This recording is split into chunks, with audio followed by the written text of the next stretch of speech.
What is up, everybody? Welcome back to the Deep Ruts podcast. Today, I have with me Vince Cabance. What's up, y'all? Vince, am I saying that right? Because... Yeah, you are. Okay. I mean, that's how traditionally people will pronounce it, like back in the Philippines and stuff like that. Or if you just want to have it nice and simple, Cabance is fine. I've heard it both ways. I've had that question since the beginning. You guys have been longtime contributors and members of the group. So I think in the early days, that was one of my biggest questions. And when I had to do giveaways, I was like, man, what am I going to do if these guys win? And I'm trying to say their name on video. It's going to sound all weird. So I found that out kind of because I saw your brother's wedding video or something. Yeah. And the introduction, that's how he said it. And I was like, so that's either how you say it or he messed up. So it's still kind of questioning. But welcome again to the podcast. We are a local group here in Dayton, Ohio that talk a lot about Toyotas and modifications and all that good stuff. Do some registered rides and some educational events throughout the year. The idea of this podcast is to interview the members of our group and kind of learn more about them and just kind of go a little bit outside of what we see at groups or at meets rather, and then kind of, just learn a little bit about their past and what they do outside of the group. So another little thing that we do on the group is we have a drink while we do this. Again, I say this every episode, but we don't advocate for drinking while you're on the trails or anything like that. There is a time and place for that. Campsite is a good place for that. But yeah, so we have a couple different drink selections here. I have a pretty wide selection of bourbon, and Vince is not a big whiskey drinker, so I chose something for him today. But we did bring some beer, which is the Coors Light, and boy, those mountains are blue, aren't they? So that is Vince's favorite beer, apparently. It is. The Bandit didn't haul Bud Light. He hauled Coors Light. So. Yeah. So today, the whiskey that we have is going to be 10 Cup. 10 Cup is a Colorado whiskey. This is considered an American whiskey, and it is cut with Rocky Mountain water. So one of the unique things they do about that, and obviously the bottle's pretty cool with the, they call that a jigger, but it's a way of measuring whiskey and stuff. So cheers, Vince. Thanks for coming on the show. Cheers. Smells sweet. Yeah, it's nice. I don't know what I'm talking about with this stuff, but that's the Rocky Mountain way. Yeah. So I chose this one for Vince because it is a little bit lighter. It doesn't have quite the burn. So I gave him a little bit, but I'm going to have a little bit more throughout the show. When I finish, we'll drink some Coors. So let's talk a little bit about how you found out about Dew Tour, when you became a member. You've been around with us a long time, but you are part of our trail team. That just means that you help guide, events, and you go out and you're helping on those trail rides and, helping organize all of that stuff. So he has been a big contributor helping out with the group, and we surely appreciate that. But do you remember how you found out about Dew Tour, or how you got into the group? I think it was more because of my brother. He's like, hey, yeah, join this group. He was talking about your name. I've heard it in passing and stuff from maybe the old Adobe days or something like that. But he said, yeah, check it out. And I think at the time when I joined, I don't know if that was summer of 2021 or something like that. I think I did have this, but he said joined it. He bought a couple of parts off of you, and we joined it, and then we were just smooth sailing from there. Yeah, I think you had just gotten that because I remember you had when you guys came to my house, and I remember looking at it. Pretty sweet. But your brother's been in the group a very long time. So he's going to be our next episode. Hopefully, fingers crossed. He's got some big news and stuff that's happening right now. So hopefully he's going to be available. But that kind of brings us to a new topic of what life was like growing up. So are you from Ohio? Are you from Dayton? Did you grow up somewhere different? How does that kind of look? Well, technically Dayton, but the suburb of Kettering. Okay. So I was born and raised here. My parents immigrated from the Philippines in the 80s and kind of just built their life here. Just, yeah, went to local schools, went to local colleges, and then it brought me to my career now in juvenile justice. So Okay. that type of thing. Yeah. So we'll get to jobs and stuff now. Skipping ahead. Speaking a little bit about that, your family is known because you guys do have a shop, We do, yeah. JJV Auto, Mhm. which stands for James, John, and Vince. Brothers. Yeah, So yeah.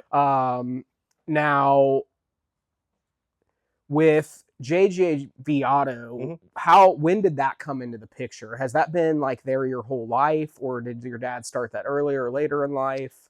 I would say mid 2000s. I would say around 2006. Okay. I mean, he's worked at local shops like when I was growing up. Yeah. Moraine, I think it was a Charlie 76, where he kind of had his mainstay of a job, and then moved to I think he ran maintenance for Quality Food and Vending, which is now like the banquet center or something. You can see it off 75. I forget what the name is. Is that Mandalay? Mandalay. Okay, yeah. So I'm in and out of that building quite a bit, actually. yeah, that used to be Quality Food and Vending. So yeah. And then he went to a transmission shop, Amco Transmissions in downtown, which is now Dayton Transmission, which he worked through the early 2000s, and then started his own business in the mid 2000s. Okay. But he was always doing side jobs in the back of the house and stuff. I was always alongside of him when I was able to, helping him pull engines at like 7 or 8 years old. Yeah.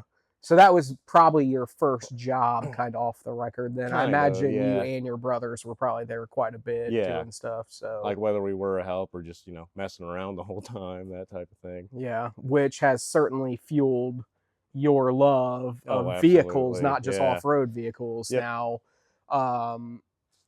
we're going to get into how you got into Toyotas and your first vehicles and all that. Sure. But as of your childhood, talking about your childhood, what is like some of your key memories from being a kid? Like stuff that really stands out in your mind, can be good or bad, whatever you want to talk about.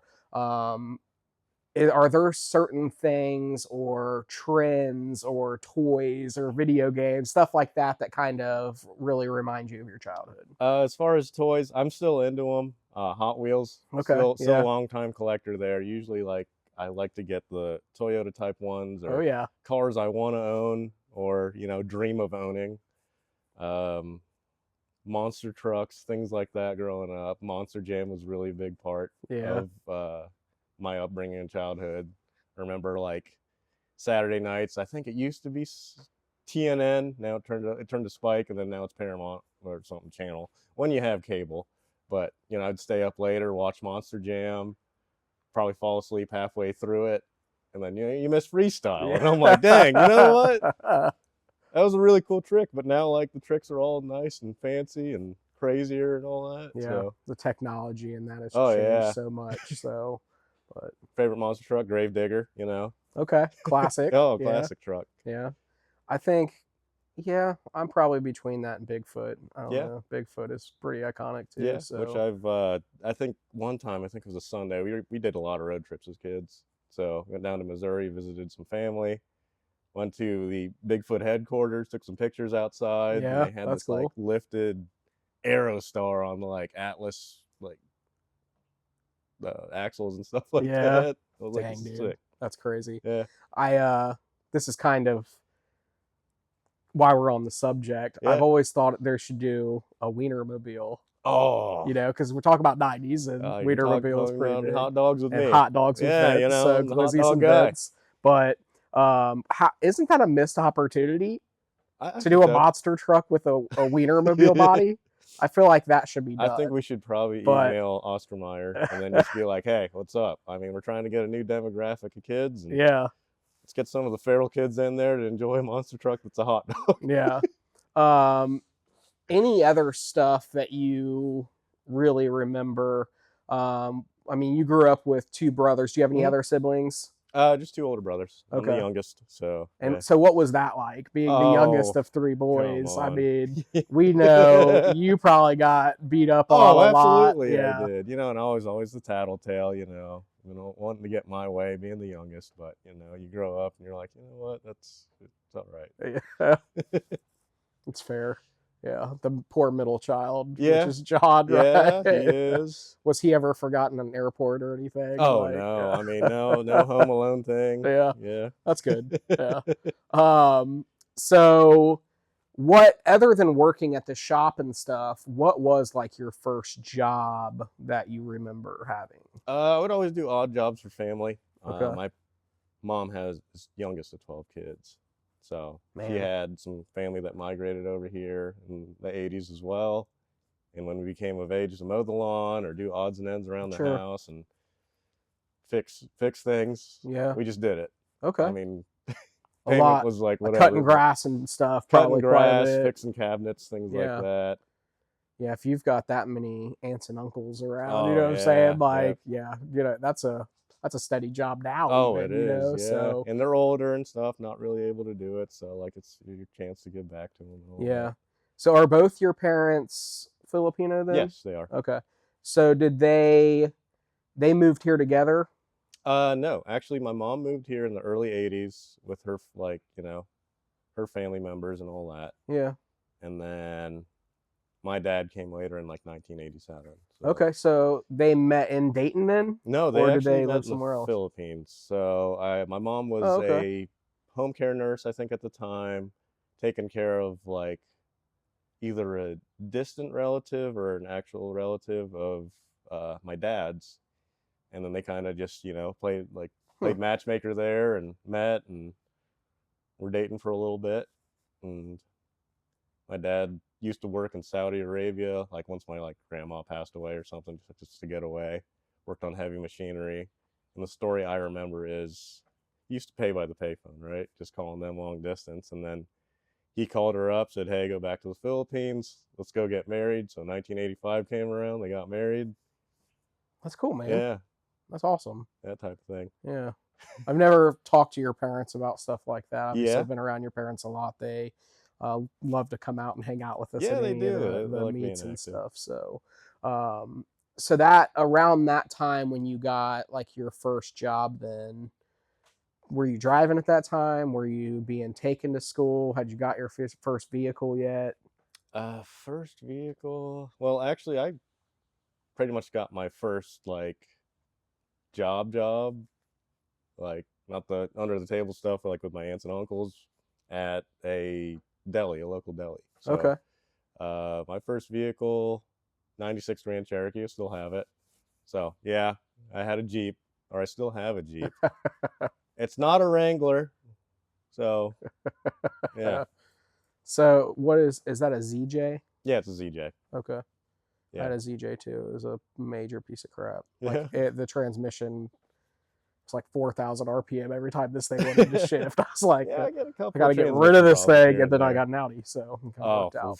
oof, But ugh, yeah, yeah, big change. But yeah. um, yeah. So did you have a lot of jobs leading into where you're at now, or did you have any other jobs? What deli was it you worked at? DeSalvo's Deli. Okay. So So yeah, local in yeah, Kettering. yeah, yeah. Yeah. Awesome. They're really known for the restaurant and stuff, and Yep. that's right next door to it, Mm-hmm. right? Yep. So my wife's family lives right by there. Yeah, yeah.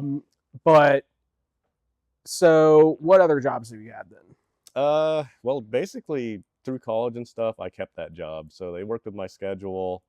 I would work there like 2, 3 days a week, and that really taught me the value of like, you know, hard work and Yeah. stuff. I mean, really nice family to solve those. I still keep in touch with them time to time. And also, like if they know someone that needs like Toyota parts or something, they'll go ahead and call me and like, "Hey, can you source this?" I was like, "Dude, it's like a 30-year-old truck. It's kind of hard to find here in Ohio. We're in the Rust Belt." He's like, "Oh, I believe in you. You can find it." I'm like, "Well, I'm trying." Yeah, your family is definitely known as like the parts people, being able to find stuff, and especially on the more classic stuff. Yeah. But um, so where did that lead, or college? So you hmm talked about college. What did you do in college? Where did you go? Any of that? So I went to Wright State. Started off as a nursing major. That didn't work out, but that kind of gravitated me towards criminal justice. So I had friends in the program. I have friends and family in law enforcement, stuff like that. And graduated from there. Actually, during college, I had an internship with Kettering Police, which I learned a lot, met some people, pretty cool dudes. And then I think a year after I graduated, I started at the Greene County Juvenile Court at the rehab center. So Okay. at like, which I've been there for about 5 years now. And that's where you're at still, right? Well, not the rehab center. About 3 years ago, I work at a place called the Intervention Center, which is more of an after-school program for formerly charged youth, just kind of being a mentor towards them, teaching them social skills, and just being like, hey, there's still, people that are in your corner, supportive people. Yeah, for sure. Yeah. Yeah. So by college, your hobbies and stuff had probably changed a little bit from, not so much Hot Wheels, but some of the other stuff you were doing growing up into like cars and stuff. And Yep. you have quite a few vehicles, right? Yeah. So let's get into how those cars were acquired and, how your, obviously the love of vehicles is probably a lot from your dad and from the Yeah, shop it and is. stuff, right? But so what are the other vehicles you have? You said you still have the ZJ. Obviously, we're sitting in front of your current rig. This is the one that you'll see often out on the trails and stuff. And there is a rig walk around video so check that out. But what is the vehicle we're sitting in front of here? So this is my 1987 Toyota 4Runner. I bought on just a whim, really. So I bought it like during COVID. I found it on OfferUp. I don't even use that app anymore. And I messaged the dude. I was like, hey, yeah, let me check it out. Like, I didn't really plan on buying a vehicle that day, but I remember I still used to work at rehab. I had like maybe a couple hours before my shift started. And I saw it. I looked at it. It had a clean frame. So, like, if you're going to buy these trucks, make sure they got a clean frame, solid frame at least. So checked it out in Riverside. This thing's been sitting in a driveway for about 9 years, I'd say, 9-10 years. And looked at it. I was like, well, I mean, I don't know what else is wrong with it. Guy wanted like $500 for it. I offered him 300 and he took it. Offer up, man. Offer up, dude. Nice. So that was a score. Yeah. And then so at the time, you probably didn't really think that it would have developed into this, or did you kind of?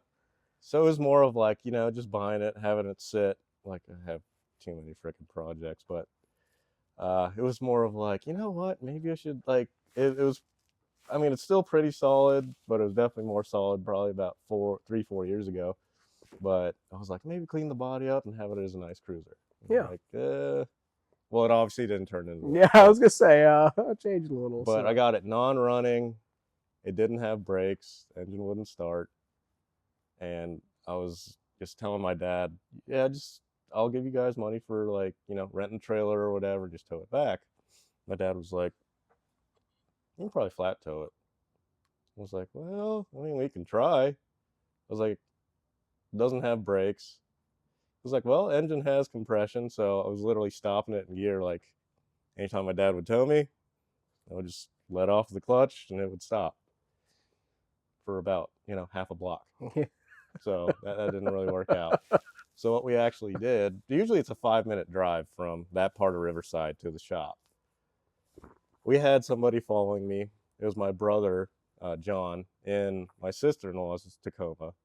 So we actually tied it to the back of that.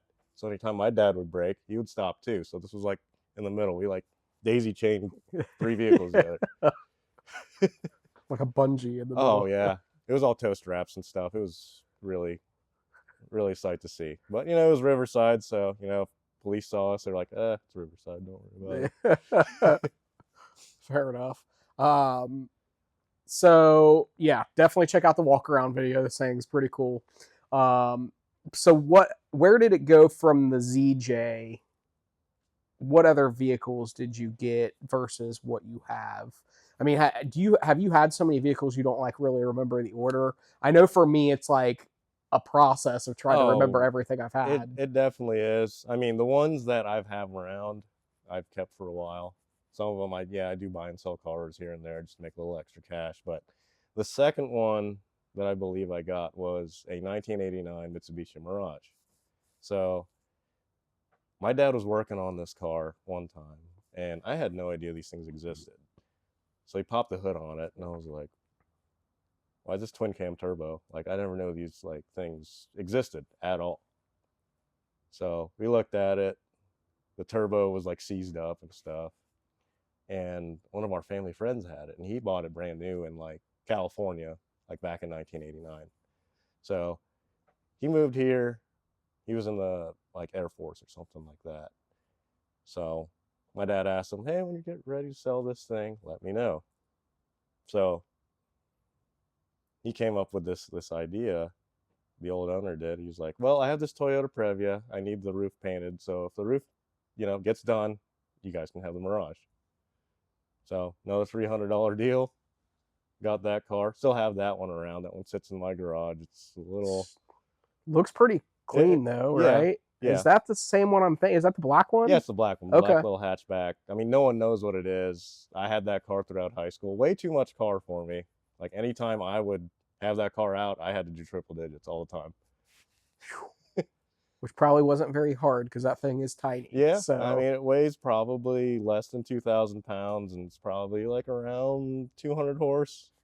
I mean, I know it's not like a powerhouse by any standards, but power to weight, it was. Yeah, that's great. It was fun at the time, beating up on sure. like 5.0 stock 5.0 Mustangs, SI Civics. I was just rolling past them all the time. Yeah. So what else do you have now in your collection that you've kept around? I have my first pickup I drove throughout college. Still have it, about to rust in half, sitting behind my gate at the shop, but it's very identical to this. It's a 1986 Toyota pickup, short bed standard cab, SR5, top of the line, and drove that for a while. Then that's the one I got my first ticket in. Last ticket, actually. But also, like after college, when I graduated, I bought my 94 Toyota pickup. That was the first ever vehicle that I got without my dad checking out. So anytime he looks at them, he's like, oh, how much, you're going to put in this thing, that type of thing. But I bought it in, I think, 2017 out of like a local shop, because when I used to work at the deli, this guy said, oh, he has this, clean 94 Toyota pickup. He didn't want to put any more money into it. I sent like my friend's tow company to go get it, dropped it off at the shop, and just rebuilt it there. So that was probably a pretty pivotal moment for you then. Yeah. Like you're like stepping out, mm-hmm. putting everything you've learned to use, buying your first vehicle on your own. Mm-hmm. Yeah. That's cool. And it doesn't stop. Like you've got, how many cars are in you've got more. Yeah, I do. So you've got another 4Runner, a second gen 4Runner. 90 tan 5-speed V6. Yeah. Got that. I bought 2 4Runners that weekend. A gray one. Yeah. Yep. Yeah. And I know where that went. The gold one. I was back in like April of 22. And my buddy Mustafa was like, hey, my buddy has this 4Runner. It's just been sitting in his garage. Said the brake lines are out or something in it. I was like, okay. So ended up picking that up. And then all the parts I had laying around from parting out vehicles or parting out trucks and stuff, I threw into that. So basically it's just a spare wheeler. Yeah. So your love for Toyota has grown a lot, obviously. Mm-hmm. Did your dad have any like Toyotas or anything like that? Yeah, I mean, it all started kind of in the Philippines with him. So I think it's either early 80s or mid 80s. I'm not really sure when this like thing was built, but he has an old 47 Willys body with Toyota running gear and stuff like that. And he was the one in town to go to fix vehicles or build Jeeps or whatever. So that's where it kind of started for him. But the main reason is the very first brand new vehicle that they bought was a 1988 Toyota pickup, 4-wheel drive, 4-cylinder, which they still have to this day. So yeah, It's iconic for me because I was born in '88, so Yeah. I like vehicles that are '88s. But I had an '88 Jetta at one point and got rid of it. And I regret it so much, man. I wish I still had that car, but Mark II Jetta Karat, like round headlights. It was nice. Uncommon color, so that was nice too. But so obviously, hobby wise, you have cars and stuff. What other hobbies do you have? Mainly it's just a lot of cars. Yeah. Music, I'm into that. Different types of music. Like whatever my parents like played for me growing up, I feel like I've gravitated towards that. Getting into the vinyls, getting into the cassettes, that type of stuff. Yeah. Yeah, we just went and got a cassette player not that long ago. Yeah, that's another vehicle too. Yeah. Massive. Too many vehicles. Oh yeah. So leading into like Dew Tour and all of that, what is like the first Dew Tour event or like meetup or whatever it was that you came out to? Do you remember? Not really sure what the meetup was. I remember the first ride I went on with you guys. Yeah, what was that? I think it was the fall ride in 2021 for, I think it was back to Byway. Okay. So that's where I kind of just met up with everyone. I think we were at the same campsite. Is that the one the Silver 4Runner came on too? Silver Is that this that Josh had or whatever? Oh, no. That wasn't that. That was the next year? I think it was Kentucky Land Cruiser thing that we did. Okay. Where did we camp that time? I was at Callie's. We were like towards the edge of that lake. I think you were camping over there. Yeah. And me and James pulled up. That was the fun night ride one too, right? We had an awesome night ride that time. I think so, yeah. Going through some deep water and stuff. I remember. Somebody forgot to put it in 4-wheel drive, and that's when I had Crocs at the time. Had to put them in 4-wheel drive on the trail to get all that traction, right? Yeah. Tighten them up a little bit. Yeah, and that was the first ride where I made a very big fool of myself. I was very inexperienced, still very inexperienced, but bouncing this thing off rocks and open diffs, no lift, flat leaf springs, 32-inch ATs, all that good stuff. Yeah, but didn't have a whole lot of problems. So, no, it didn't. And that's awesome for a vehicle that only cost you $300. Yeah, you know what I mean? I mean, it definitely had more in it at that time, but yeah, for sure. Yeah, and it has a lot more in it now. But so on the other end of that, what is like your favorite Dew Tour memory? I think it was probably that very first one. Yeah. Where I went up the rocks. They said, well, stay to the right. I just gassed it and that was at Hollerwood. That was at Hollerwood. Yeah, that's the first time John rode with me, Dietrich. Yeah. And he was like, the whole time he's like, dude, because right before that happened, you come up that really steep hill and it's immediate T. You have to go right or left and you can't see anything coming up that hill. Sure can't. Especially in my truck. You know what I mean? Yeah. I was like looking at the sky and then I'm like, am I going to be able to make this turn or am I just going to hit the trees and go off the cliff? And then it was right into that rock garden. Those were some pretty big rocks. So. I just gassed it and make sure, I learned to tie down your cooler because I was bouncing around everywhere. I'm going to see if we can find the video from that and we'll put it in here. But that was a blast. That ride was great. So that's kind of where the bug started. There you go. Yeah. Yeah. And you say that you're still inexperienced, but really you've done a lot of rides with us. Yeah, I have. I mean, you've got a lot more experience now and, having your knowledge of working on stuff, being part of the trail team, that's awesome. You know what I mean? You've been there for our recovery days and helped out with that, which we have another one coming up here in just a couple weeks or a few weeks. So, but we're excited for that. And that's an event that we put on every year. You register for it and we teach people how to use their winches and snatch blocks and all that stuff appropriately to keep you safe out on the trails. There's been a lot of times where we come across vehicles that are stuck and they're never Toyotas, it's always other things, but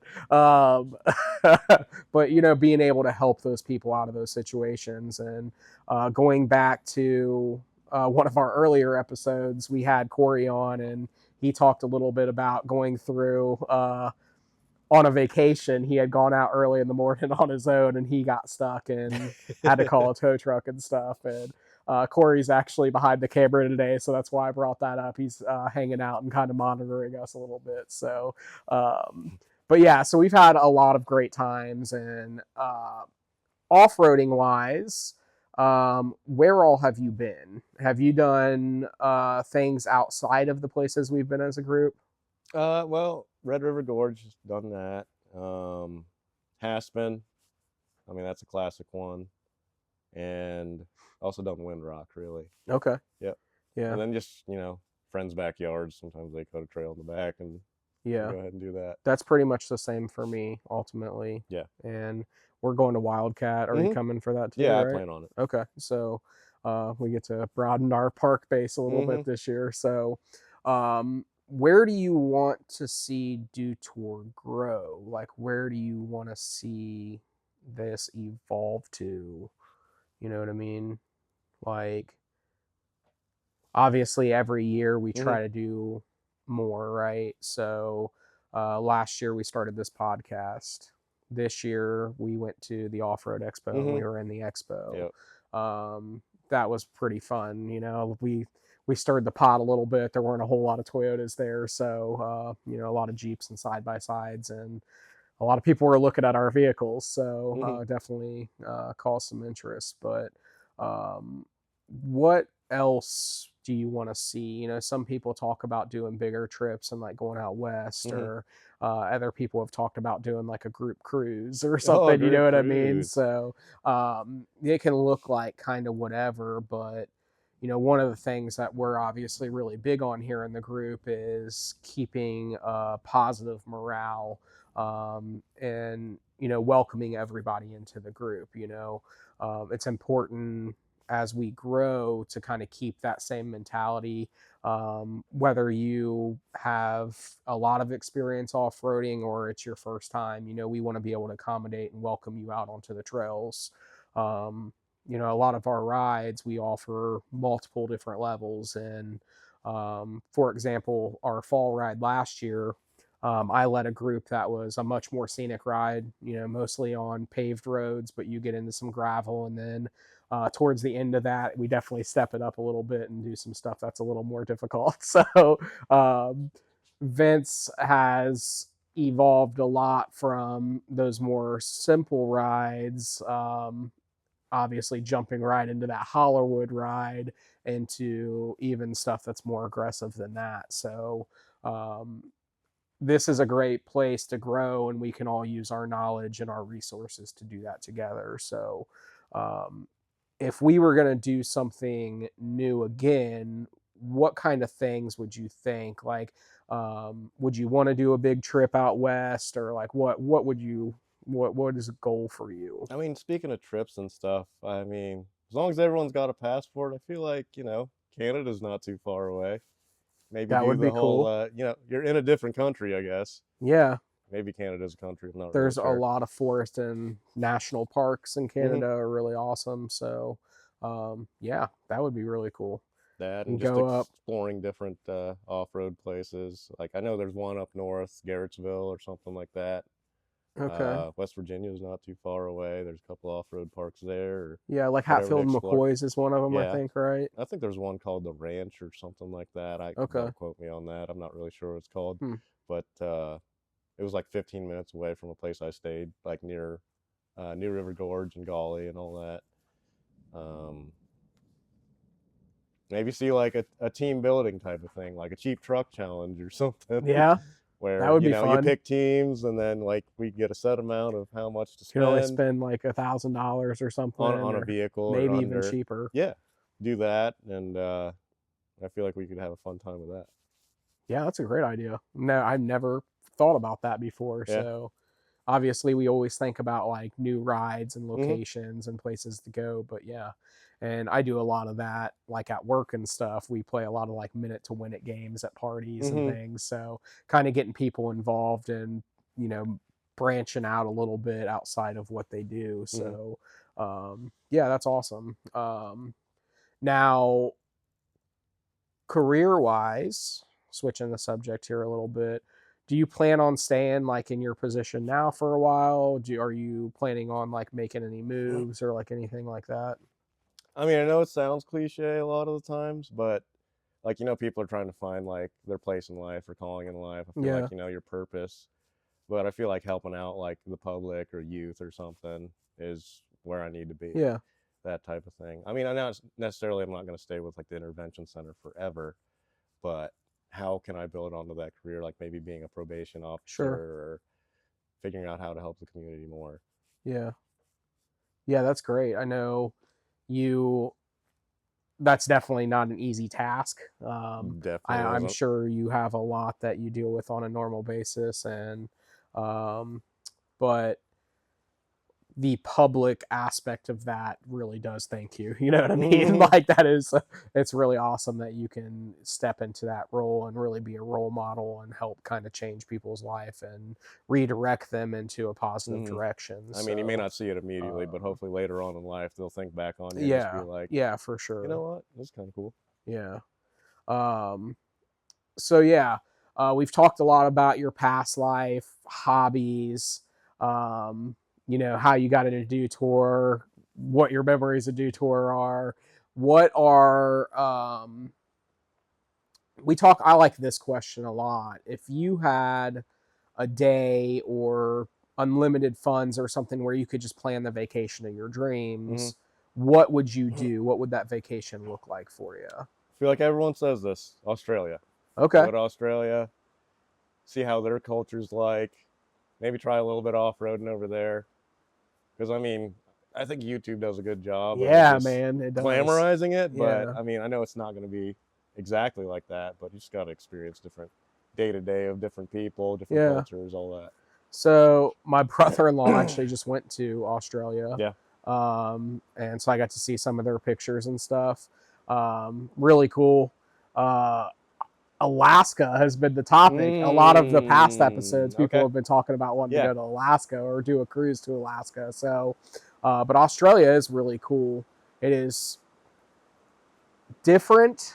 It's so far away. You know what I mean? It's a Mm-hmm. long process to even get there. It's like an adventure of its own, just Yeah. getting to that point. So, it is raining extremely hard outside, which is why this thing was so shiny in the beginning, and it's starting to fade a little bit now. She's a 20-footer. So if you hear any background noise, there's pretty strong storms and stuff outside. But before we wrap up and stuff, um,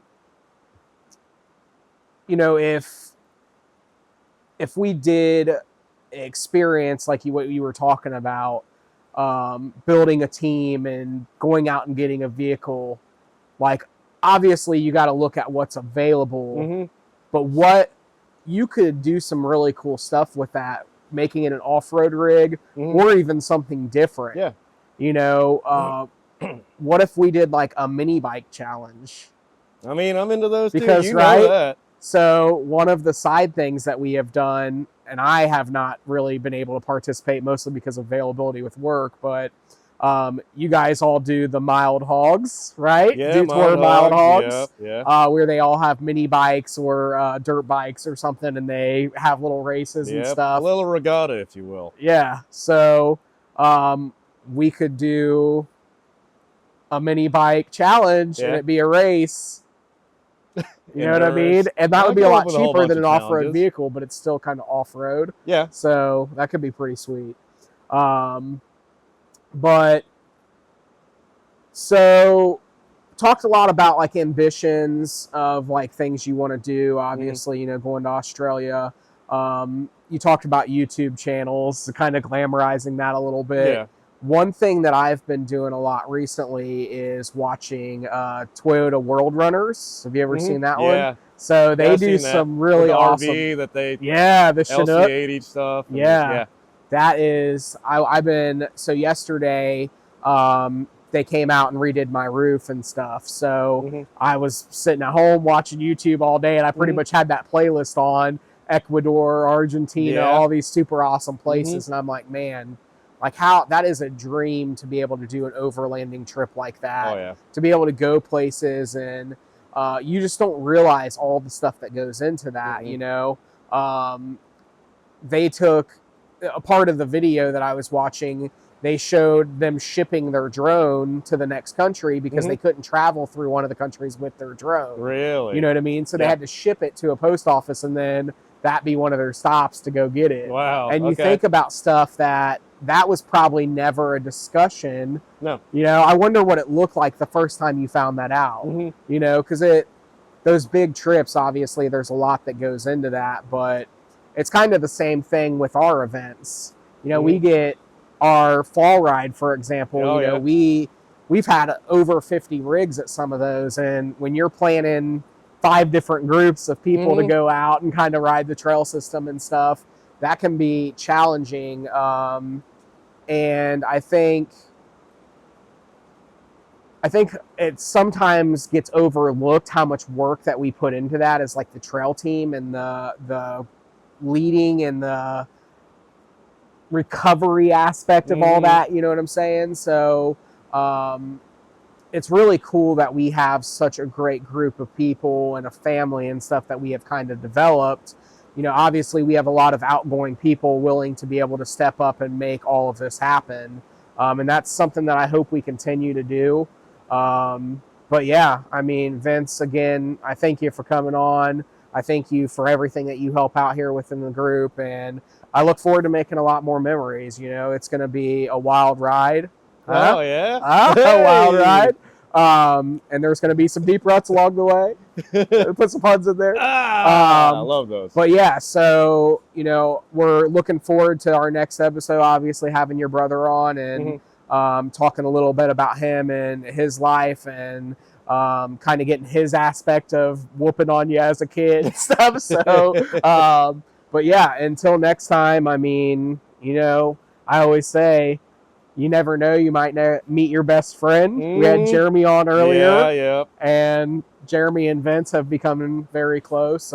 It's his work husband in some situations, Pretty much, you know what I mean? So, but building those relationships is something that we obviously really cherish. And that's the kind of stuff that I really like, sitting back and seeing that and seeing those relationships form and those bonding. And I'm really thinking you're on to something with the building a challenge of doing something like that. But yeah, guys, thank you again for tuning in. If you got questions for Vince, questions for me, questions in general, make sure you drop them in the comments section below. But yeah, check out our upcoming events and stuff on our Facebook group, and we'd love to see you out at some of those. So until next time, let's go places.